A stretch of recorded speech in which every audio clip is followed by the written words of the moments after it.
Dans cette vidéo, on va voir les différentes exceptions qui sont possibles à la règle de l'octet. Parce qu'en réalité, il y a énormément d'éléments qui peuvent ne pas respecter l'octet. Premier cas, on va regarder les exceptions par défaut. Les exceptions par défaut, ça veut dire que certains éléments peuvent avoir moins que 8 électrons autour d'eux. Typiquement, le premier exemple auquel on va tous penser, c'est l'hydrogène. L'hydrogène ne sera jamais à l'octet. On entend parfois parler de la règle du duet, parce que l'hydrogène a toujours maximum 2 électrons autour de lui. Il ne peut faire qu'une seule liaison. Mais ce n'est pas le seul élément qui peut avoir moins que 8 électrons autour de lui. On va retrouver typiquement des éléments qui se trouvent au début du tableau périodique, dans la période 2 et dans les premières familles. Par exemple, on retrouve souvent le bore, le beryllium et l'aluminium. Ces 3 éléments sont très contents avec moins de 8 électrons autour d'eux. Regardons par exemple la molécule de NH3. Rappelons-nous des règles pour écrire la représentation de Lewis.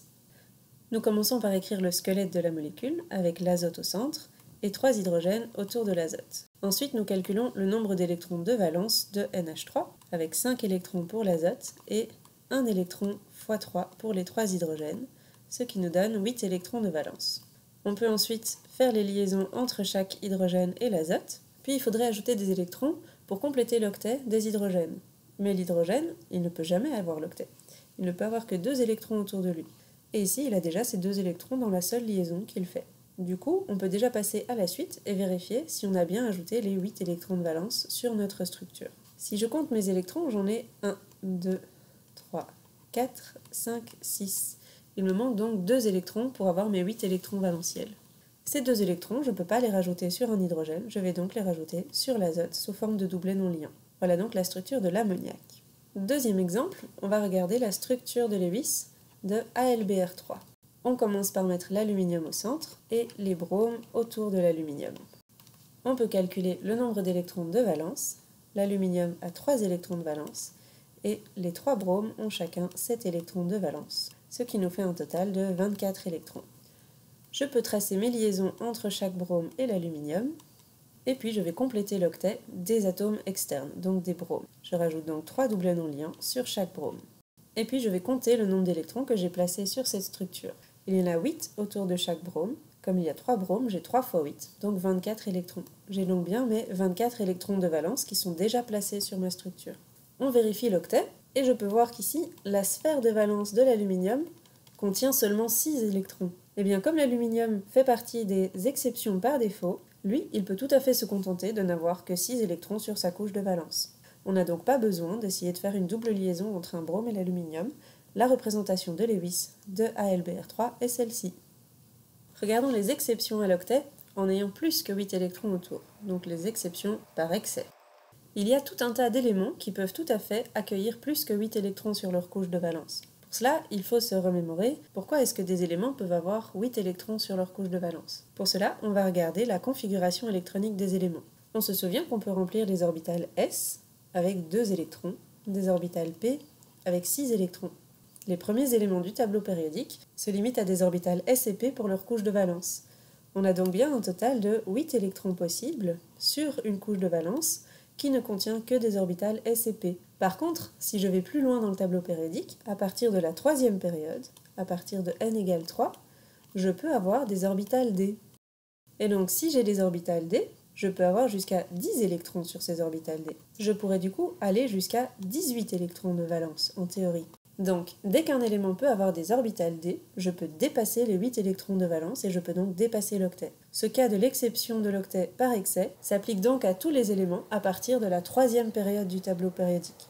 Voyons un exemple avec la molécule de SF6. Je commence par tracer son squelette avec le soufre au centre entouré par 6 fluors. Je calcule ensuite les électrons de valence de la molécule avec 6 électrons de valence pour le soufre plus 7 électrons pour les 6 fluors, ce qui me fait un total de 48 électrons de valence. Je peux tracer les différentes liaisons entre chaque fluor et le soufre, et puis je peux compléter l'octet de chacun des éléments extérieurs, donc de chacun des fluors, en leur rajoutant 3 doublets non liants à chacun. Je compte ensuite si j'ai mis mes 48 électrons de valence sur ma structure. Chaque fluor comporte 8 électrons de valence, et il y a 6 fluors, donc j'ai bien 6 fois 8, donc 48 électrons de valence. Regardons maintenant l'octet du soufre central, en traçant sa sphère de valence. Le soufre fait 6 liaisons, il a donc autour de lui 12 électrons de valence. On voit donc qu'il dépasse largement l'octet, Mais comme le soufre est dans la troisième période du tableau périodique, il n'y a pas de problème, il y a des orbitales d qui sont à la disposition du soufre pour mettre ces 4 électrons excédentaires. La troisième et dernière exception à l'octet, ce sont les molécules qui ont un nombre impair d'électrons de valence. Prenons directement l'exemple du NO. Le NO n'a pas d'élément central, on a donc simplement un azote et un oxygène. Les électrons de valence du NO sont au nombre de 5 pour l'azote, plus 6 pour l'oxygène. On a donc 11 électrons valentiels, et on a donc bien pour la première fois un nombre impair d'électrons de valence. On peut tout de suite comprendre que si on a un nombre impair d'électrons de valence, les deux éléments ne pourront pas être à l'octet vu que 8 est un nombre pair. Construisons tout de même la représentation de Lewis du NO pour voir ce qu'il en est. Donc je vais mettre une simple liaison entre l'azote et l'oxygène, et puis je dois ajouter des électrons. Ici il n'y a pas d'atome central, du coup comment est-ce que je peux déterminer sur lequel des deux je dois compléter l'octet? Eh bien ce sera toujours sur l'atome qui est le plus électronégatif. D'habitude on se rappelle qu'on met l'atome le moins électronégatif au centre, et donc le plus électronégatif se retrouve à l'extérieur, et c'est sur lui qu'on va rajouter les doublets non liants pour commencer, pour compléter l'octet. Et puis je compte, est-ce que je suis arrivée à mes 11 électrons de valence? Alors non, pour l'instant je n'ai que 8 électrons. Du coup, il me faut encore 3 électrons. Ces 3 électrons, je vais comme d'habitude les rajouter sur l'élément qui est le moins électronégatif, donc ici l'azote. Je vais rajouter un doublet non liant, ce qui fait 2 électrons, et il me reste un électron que je vais rajouter tout seul, du coup sous forme de point. J'ai donc bien mes 11 électrons de valence. Je vérifie maintenant que je suis à l'octet. L'oxygène, il est bien à l'octet, il a bien 8 électrons autour de lui. Et l'azote, il a dans sa couche de valence pour l'instant 3 électrons non liants et 2 électrons liants, donc 5 électrons. On n'est pas à l'octet, mais on peut quand même faire mieux que 5 électrons pour se rapprocher de l'octet. Comment est-ce que je vais faire? Je vais faire comme j'ai déjà fait précédemment, je vais prendre un des doublets non liants de l'oxygène, et je vais le mettre en commun entre l'azote et l'oxygène pour faire une double liaison. Comme ça, l'oxygène a toujours 8 électrons de valence, et l'azote, cette fois-ci, il se retrouve avec 7 électrons de valence.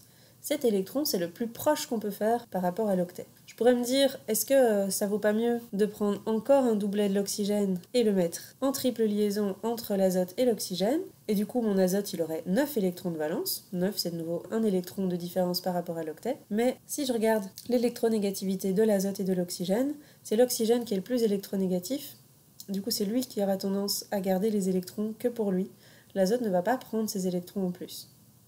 Je peux aussi calculer la charge formelle telle que je l'ai dessinée ici. La charge formelle de l'oxygène ici, ce serait 6 électrons de valence moins 1, 2, 3, 4, 5. Donc 6 moins 5, ça fait plus 1. Ça voudrait dire que mon atome d'oxygène ici, il est chargé positivement.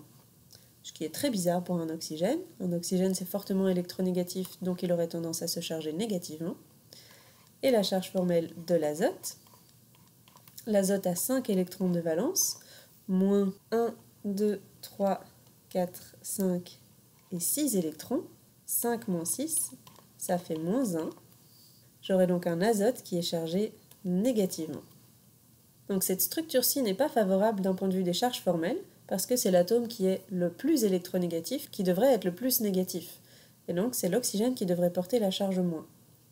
Comparons les charges formelles avec la structure d'avant. Donc j'ai ici de nouveau redessiné le NO avec uniquement une double liaison. La charge formelle de l'oxygène serait dans ce cas-ci 6 électrons de valence moins 6 électrons qui lui sont attribués, donc 0.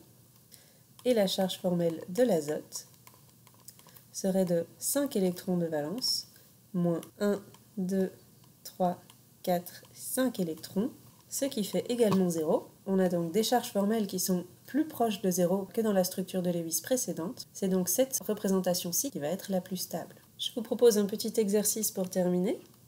Est-ce que vous pouvez me faire la représentation de Lewis de BeH2? Je vous propose de faire pause sur la vidéo et dans quelques secondes, je vous montre la structure correcte. Voici la bonne structure pour BeH2.